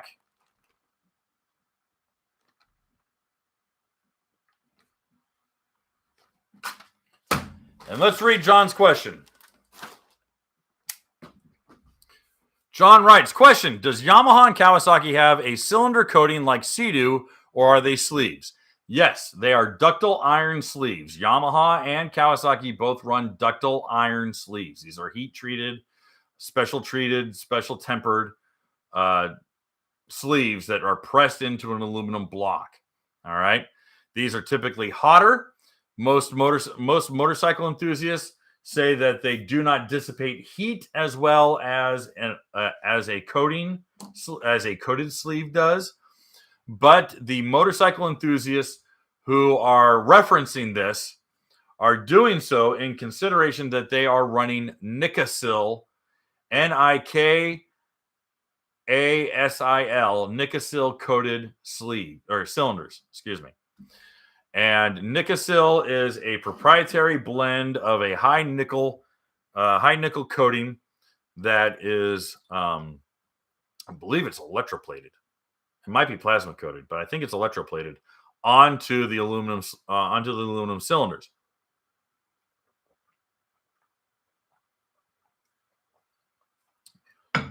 So, what does Sea-Doo have? Sea-Doo does not run Nikasil. Sea-Doo runs a plasma coating. It is their own special blend of plasma coating. And talking with Martin Lachance, who is the head of engineering and product design and development for Sea-Doo, Martin says that they have had a very long history with this blend. It is been around for a long, long time. They're very happy with it. They do not feel that it has problems with irregular wearing, that it does not have problems with proper ring seal, and they do not see failures. 1 out of 3 of the Riva R&D development team echoes this statement. 2 out of 3 of Riva's R&D development team believes that the plasma-coated coatings of the 300 engines are less than desirable, to put it mildly. They would much prefer the heavier, although slightly warmer or hotter, ductile iron sleeves. We had that conversation while in the R&D department, and I felt like I I picked an old scab. And I have seen no less than half a dozen pictures of failed coatings in the Ace 300 or 300 Ace, 300 Ace engines. I have seen dropped cylinder pressure in countless 300 Ace engines. I've also seen it in not 300s, but in 230 horse engines. The ring seal is a major problem for these engines. Ring seal is a major problem for these engines. That is why they have so much blow-by, which is too much pressure in the combustion chamber, blowing unspent fuel and air into the crankcase. That unspent fuel and that carbon contaminates the oil. You have contaminated oil running through, and you also have this balloon effect of positive atmosphere in the crankcase. I've worn this out ad nauseum. So then what happens? In the factory setup has a PCV valve on the top of the cylinder head, and that routes that positive pressure through a little flap valve, and that gets tunneled, gets piped into the intake tube, air intake, which goes through the supercharger, goes through the intercooler, goes through the throttle body, and you're getting oily air, hot oily air in your intercooler, in your supercharger, in your throttle body, through past your valves and into the combustion chamber. All right. That fouls plugs, clogs up the valve seats with carbon. You're not having a good time. So Sea-Doo and JP created a catch can that simply routes that hot, oily air into a can, and that pressure goes through a little K&N filter. I just saw a guy with a 300 Ace engine take the Works Racing billet catch can, cut and reform the tubes into a short air intake, like a JP or a Ruthless, or a lot of other guys have that short 90-degree conical air filter. It's just a rubber elbow with the conical filter.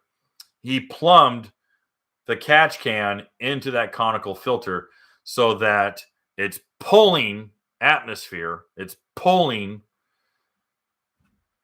through the catch can, through the crankcase. Personally, I'd rather have a Riva style long tube because you get more air velocity. You're getting about, I think you get about 4 inches of mercury of vacuum.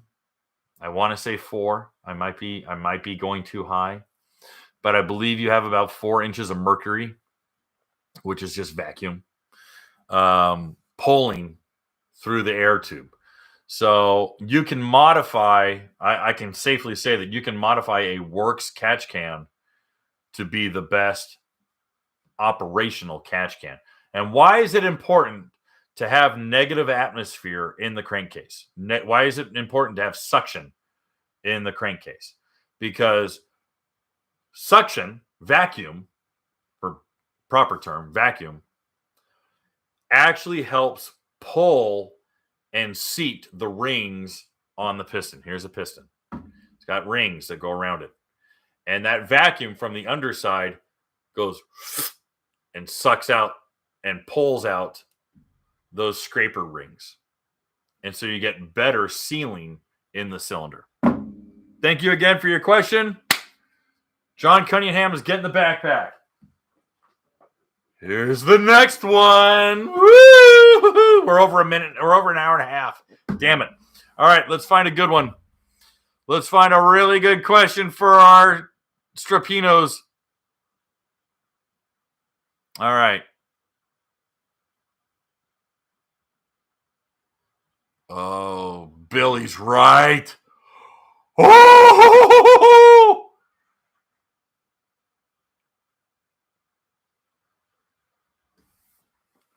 Billy's right.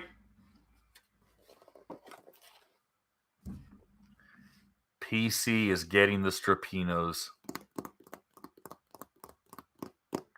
PC, you're getting the Strapinos.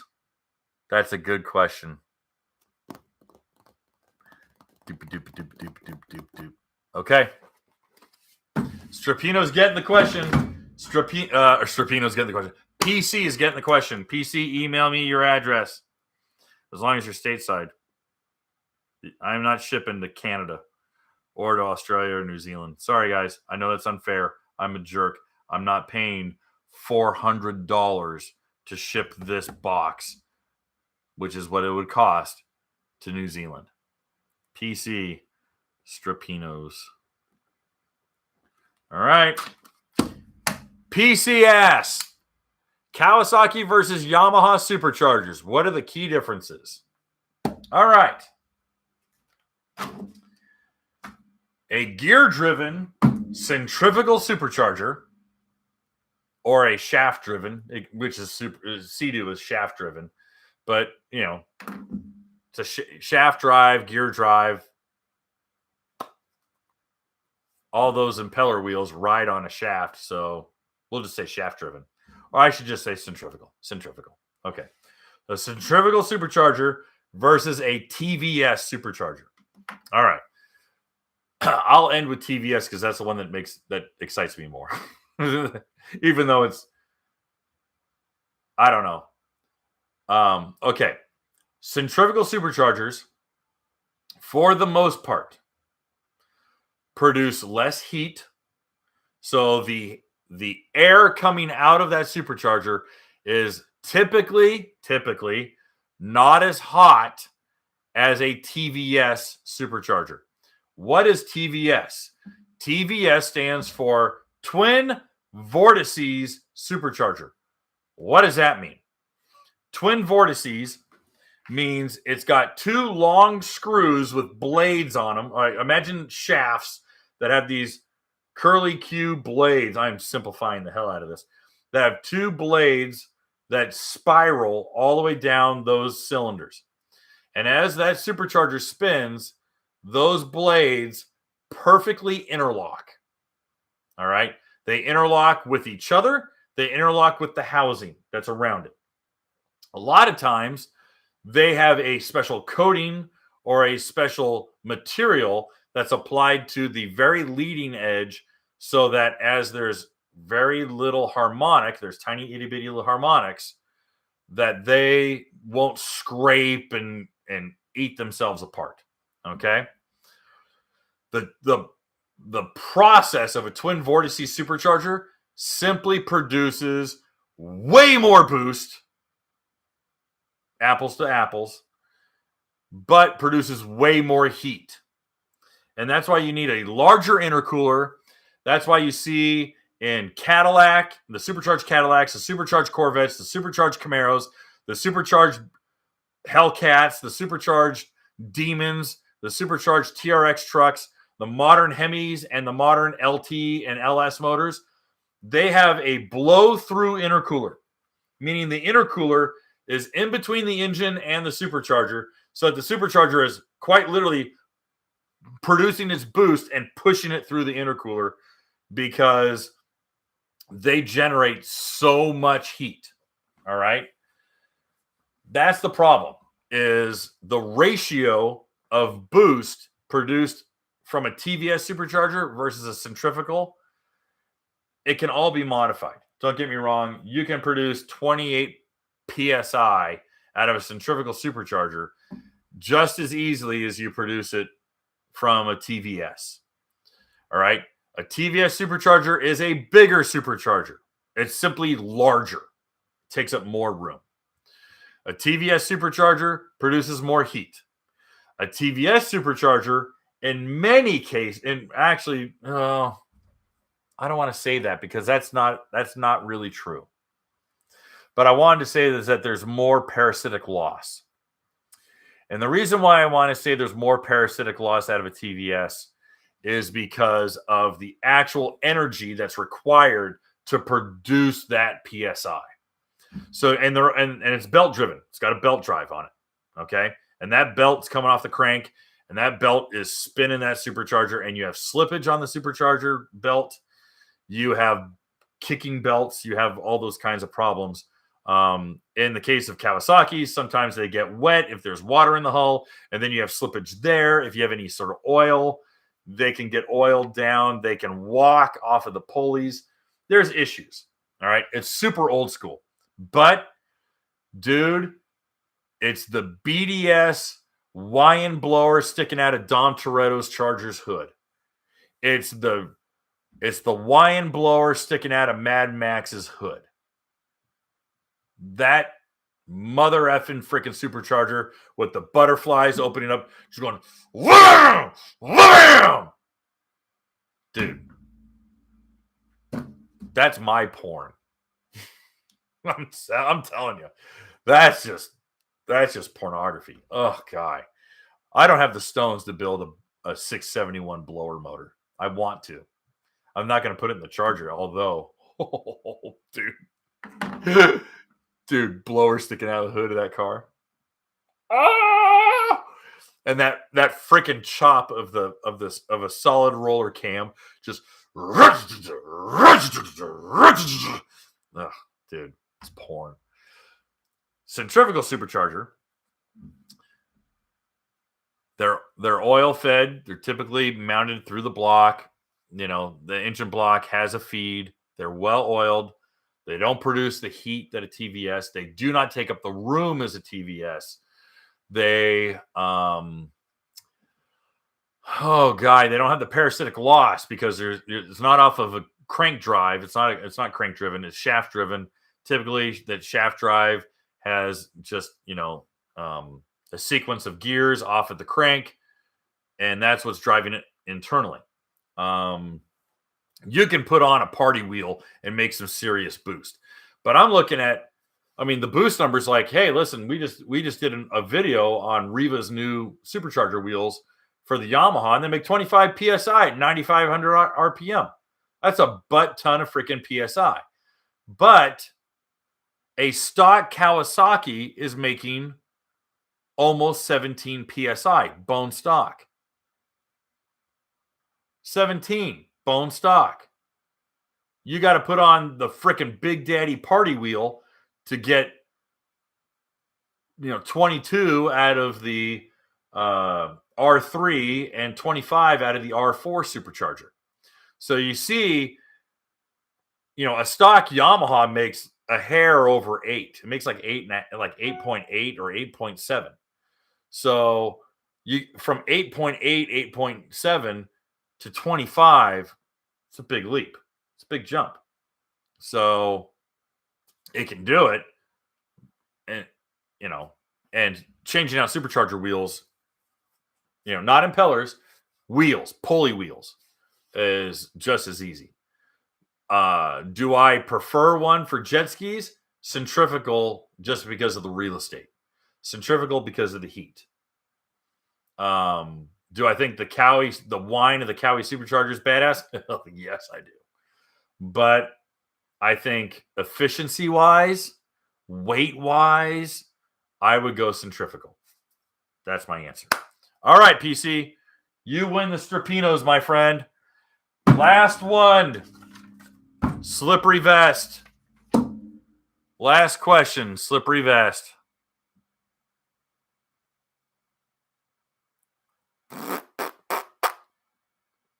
Told you PC would make a oh, damn it, Billy. Billy knows me too well. That's funny. All right, we have a super chat here I need to get. Paul, no question, just wanted to show support. Jimmy John. Love it. Thank you, Paul. I appreciate that. All right. The whine of that supercharger, dude. You hear a freaking Cowie unhook in between waves at full pin. Go watch the Catalina races when Craig Warner was running. Dude. Now he had a turbo boat, so that's not fair. But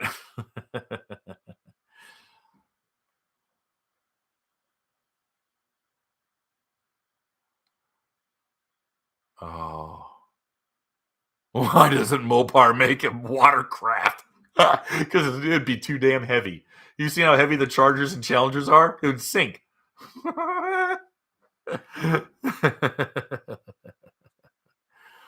Oh.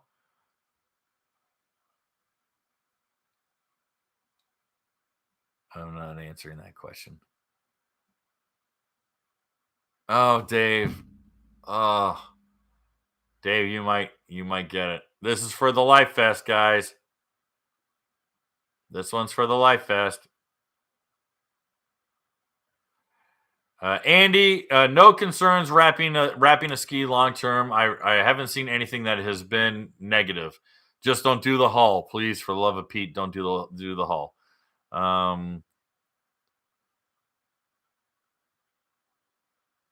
I'll tell you what, Anthony. Some of the best cold riding stuff I've ever seen are the guys who do snowmobile gear. The snowmobile gear has just been so successful.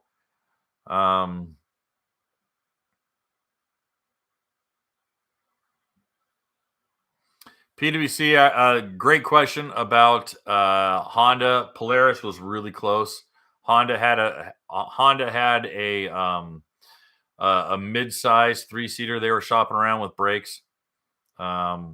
See my video on the 2020 election and how that killed Honda and Polaris. Well, at least their interest in getting into watercraft. I don't want to get into that. That's a terrible question. No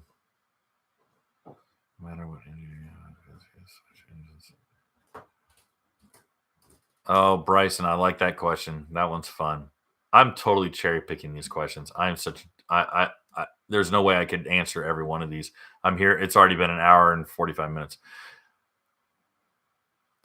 Very good question. I've answered this one a few times, Doug, and I wanted to answer your super chat. I'm sorry that I passed up by it, so I'm coming to it. This is not for the vest, but I will answer. Do you recommend a ceramic coating on PWC? And if so, what product and how often? I do not have a brand that I recommend because I just simply do not have enough hands-on experience with them. Do I recommend ceramic coating a personal watercraft? I wouldn't ceramic coat the hull because, well, I wonder.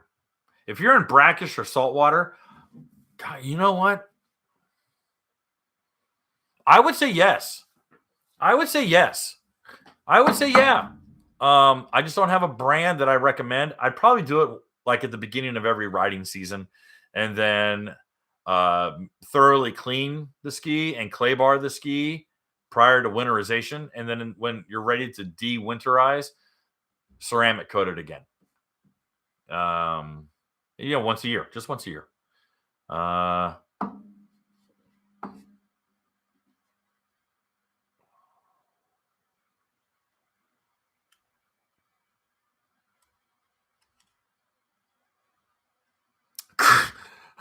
Question: a romantic evening with me? Ugh. My wife would be really upset. And Mormons stopped practicing polygamy in 1893, so it's really not going to go anywhere. Sorry, Kristen. All right. Could the dealer change the price on anything by going lower than the price or higher? And would that help the economy? They would have to operate at a loss. Dealers would have to operate at a loss. And very few companies choose to operate at a loss. Why are my wife's feet 12 foot, size 12? Is your wife Michelle Obama?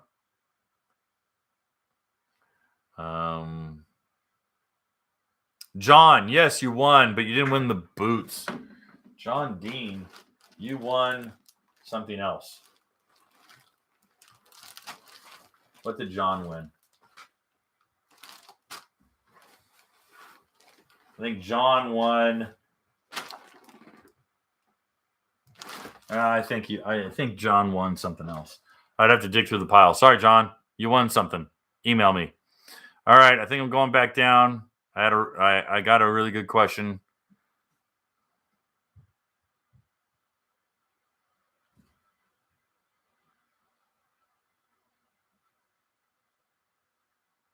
Would I ever race again? Not because of my knees. My knees and shoulders are garbage anyway. But would I race again? I don't think I'd do close course. I think I'm more interested in long distance endurance. The one thing I've got naturally over most people is this sounds really egotistical, but I'm as stubborn as a damn hard-headed mule. And so, like, if I set my mind to something, I'm going to stay pinned. You guys watch Bobby Cardone's channel? Bobby's a funny dude. Bobby showed up to this event last Father's Day out in Georgia, or not Georgia. It was Georgia, South Carolina, and Bobby shows up in full race, his all neon yellow race gear and his purple and yellow Sea-Doo, and he's got all this jazz on it with PWC muscle on it, and he's Mr. I got my helmet on and all gloves and full wetsuit, and people are there to casually ride. It's like a 40-mile or 50-mile ride, and I was like, Bobby, why are y'all suited up? Oh yeah, bro, I'm like, okay, or well, excuse me, that's not a good impression. Yo, boy. Hey, boy. Yeah, I mean, he's freaking Flava Flav in the house, yo, or whatever. I can't do it. I can't do the voice. But he's the whitest Flava Flav I've ever seen. But I was like, Bobby, what are you doing, dude? He's like, oh, yeah. And I go, well, are you ready for this fat redhead to kick your ass? He's like, what? I'm like, I'm going to wipe the floor with you, dude. If you're going to show up in full race trim, I'm going to wipe the floor with you. He's like, yeah, okay. Dude. White knuckled the whole time, all the way there, all the way back. All the way back, he tried to get the jump on me, and I go, do you really want this? He's like, yeah. I'm like, do you know the way back? Yeah, I got it. I'm like, okay. Huh! And I pinned that thing, and it was me, Bobby Cardone, and two black guys, all on RXPXs. Bobby had his tune on it. Bobby had all sorts of other jazz. The only thing that I had was I had the Riva Sponsons, and I had a SCOM.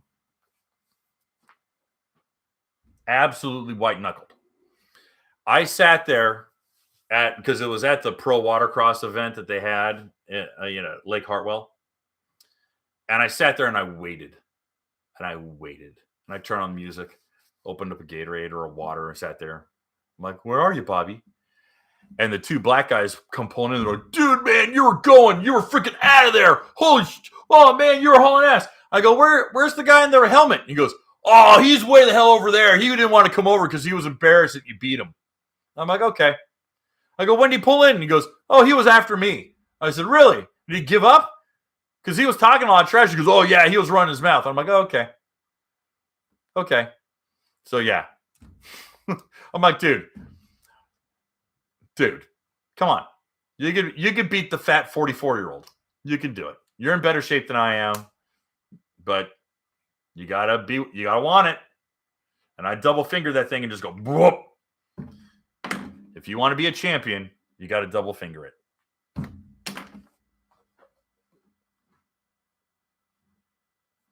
All right. Let's get one last question.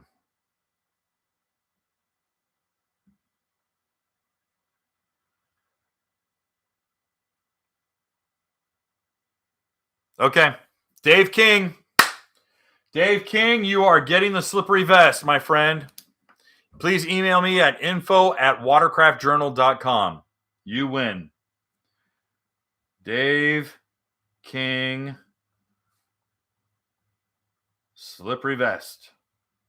I can't believe this is it, guys. We've been talking about giving away this stuff for so long. Dave King, his question is, you recently spoke about the positive crankcase pressure being run into the exhaust to create vacuum instead of running back through the intake. Why is this not more of a common practice? Because, quite frankly, it requires you to run an aftermarket exhaust tube. Now, if Riva chose to offer two versions of its not through hull exhaust, because that routes it differently, but through its free flow exhaust and had a nipple on it that was capped off, or one with a nipple and one without. And then they took the air filter off the top of their off their catch can. I keep misspeaking, but I'm here for 2 hours. And if they took their regular catch can and they took their free flow exhaust and cast just a nipple on it and sold it with a cap, if you so choose to run a hose that ran from the top of the catch can to that free flow exhaust, you would have a full circuit vacuum or crankcase evacuation system. That's what it's called. Is a full circuit crankcase evacuation system. That is the most efficient system there is. Here is the problem. You now paint yourself a giant red target on your back with the EPA, because now you are running oily, hot air through the exhaust. And the EPA is going to sick all the blue-haired psychopaths at you with aplomb. They'll come at you. They'll come at you. They'll go at, if you were Riva, or if you were Works Racing, or if you were anybody. But that free flow exhaust tube with a simple bung or nipple on it that came with a plastic cap on it, because the cap would never be blown off. There's no pressure. There's not enough pressure to blow it out. Or if it had a little hose clamp or something on it, it could have the pressure to blow it off. That's not true. It does have the pressure to blow the cap off. But if it was closed off, you know what? Would it have the pressure to blow that cap off? Because it's creating vacuum. So it actually would suck it out, because the flow of exhaust would flow out. That's why trumpet kits and cutouts work. Okay, so no, it wouldn't blow it off. I apologize. I am wrong. I'm wrong on that. But if Riva or Works or anyone in the aftermarkets chose to have a true crankcase evacuation system, which would be ideal. It would be ideal. That is optimal. Optimal is this. Less optimal is routing it back through the intake. Totally optimal is running it out of the exhaust. There was a guy on Facebook who tagged me in a post, and he was the guy who actually did the short tube, or the short intake, and with the Works catch can. It was like, oh, finally a system Kevin Shaw approves of. And I'm like, you don't need my approval for anything, dude. I'm just a goofball at his house talking about jet skis. But if you plumbed it through the exhaust, you'd be in like Flynn. And I mean, don't get me wrong, you could go to Ace Hardware, you could get a step drill bit, drill a hole, put a brass bung on the inside of it, thread it on, and get some heater hose and just plumb it from your catch can to there, and you're in like Flynn. Yeah, you could do that, and that would work fine. I mean, that's kind of hillbilly, but it'd work. But what do they say on Vice Grip Garage? It's not stupid if it works.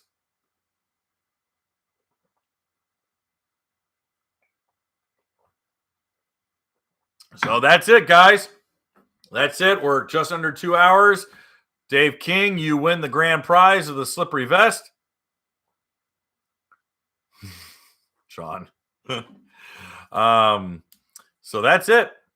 Do you lock through dams? And do you waste a lot of gas going through them while you sit there? No, I turn the ski off. Turn the ski off and have a snack or something, or check my phone or whatever. So all right, guys. Dave lives in Australia. Does Dave live in Australia?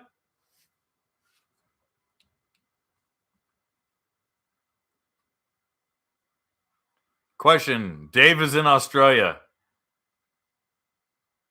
Oh, he's in Western Australia. Got to give it to someone in the States. Okay. Dave, I'm going to mail you some stickers. I'll mail you a whole bunch of stickers. All right, Dave. I am sorry. Wah, wah, wah. Now I got to find another question. Crap. Okay. Let's find another question. He said nipple. Said it a few times. All right.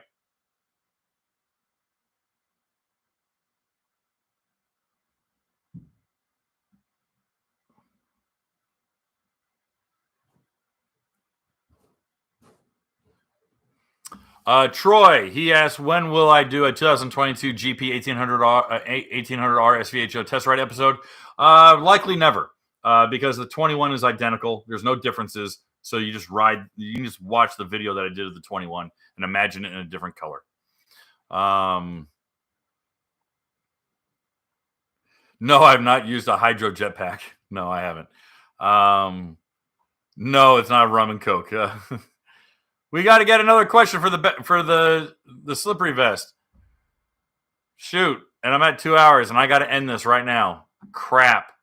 All right, guys. Here's what we're gonna do. Just explain mine, please. What's yours, Martin?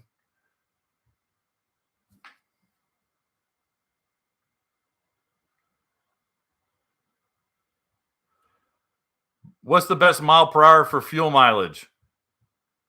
Depends on your ski. Depends on weather conditions. Depends on water conditions. When are you getting a 2022 from Sea-Doo? That's a good question. I actually asked Sea-Doo, and they don't know. Guys, here's what I'm going to do. We're going to end it here. The Strapinos were the big giveaway. I'm going to give away the slippery vest next Sunday to anyone commenting here. I'm going to have a lesson for next week, but I'm also going to give away the slippery vest next week. How do you get into endurance racing? Check out what endurance rides there are. Big Daddy or Cha-Cha? It made me think of the drags of your motor sounds. Big Daddy, dude. Big Daddy laid the foundation. Question: what is a slippery life vest? Well, you need to look that up. Don't make me Google that. All right. Everyone needs a slippery vest. You missed my super chat on intercoolers. Anthony, I thought I already answered a question for you, Anthony. And I'll tell you what, this has been the most questions that we've had. How much power do you actually lose when an intercooler is filled with spent oil? Dude, you can lose up to 50% of efficiency. It's not so much power. Well, yeah, it is power, but you're losing efficiency because the intercooler isn't cooling. So now you're sucking in hotter air. So the intercooler is effectively not working. Jerry he sent me pictures of intercoolers that were so clogged up. He's like, Kevin, I think this is an 80% clog. So you can lose just gobs of power. So Anthony, thank you for the super chat, but it is absolutely detrimental to your intercooler. Super detrimental to your intercooler. Okay, guys, I'm going to end it here. It's been 2 hours. This is literally double the length that I wanted to do. So we're gonna do a giveaway for the slippery vest next week. So guys, thank you again. I appreciate the support. We are done. I am wiped out. I'm done. All right. Thanks again for tuning in. This has been a fun one. I'll have a mini lesson and I'll take some questions and we'll give away the slippery air array vest. ARRAY, Array. So, all right, guys, have a good night. Please check out the Watercraft Journal at watercraftjournal.com for new articles every week. It's not just video stuff. We actually write well-articulated articles about the industry and about reviews and product and event and all event coverage and all that jazz. So, again, thanks again. We're over 100 likes. We had a hell of a show. I'm checking out.